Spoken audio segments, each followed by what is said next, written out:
अहल्या, एक स्त्री जिसे ब्रह्मा ने स्वयं रचा, सौंदर्य और शुद्धता की प्रतिमूर्ति। उनका सौंदर्य ऐसा था जिसे देखकर देवता भी नजरें झुका लें। शांत चेहरा, कमल सी मुस्कान और आभा जैसे चांदनी में स्नान कर रही हो। वो गौतम ऋषि की पत्नी बनी, वृद्ध मगर तेजस्वी ऋषि। आश्रम में जीवन शांत और साधनापूर्ण था।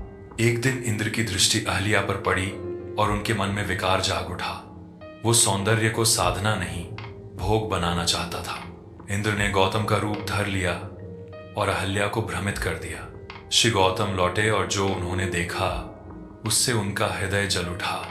क्रोध से कांपते हुए बोले, इंद्र, तू स्वर्ग का राजा नहीं, अधर्म का प्रतीक है। और अहल्या, जिन पर सबसे अधिक विश्वास था, उन्हें भी श्राप दे।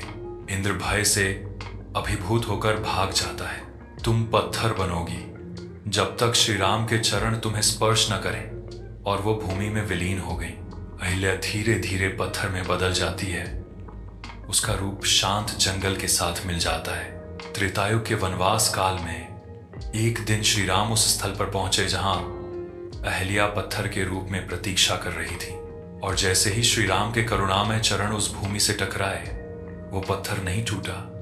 एक स्त्री का मौन विलाप फूट पड़ा। अहल्या को मोक्ष मिला, लेकिन वो सिर झुकाए खड़ी थी, एक स्त्री जिसने सदी भर सिर्फ मौन में रोया था। अब वो दोष की नहीं, करुणा, क्षमा और मुक्ति की प्रतीक बन चुकी थी। जैसे ही अहल्या को मुक्ति मिली, वन में सौंदर्य फिर से गूंज उठा। एक अनंत काल से ठहरा श्राप प्रभु श्री राम के चरणों में समाप्त हो गया। सदियों तक वो एक पत्थर बनकर जमीन पर पड़ी रही, न बोल सकी, न रो सकी। दोष उसका नहीं था, फिर भी उसने हर पल सिर्फ प्रायश्चित में जिया। और तब जब सबने भुला दिया, ईश्वर ने उसे छू लिया।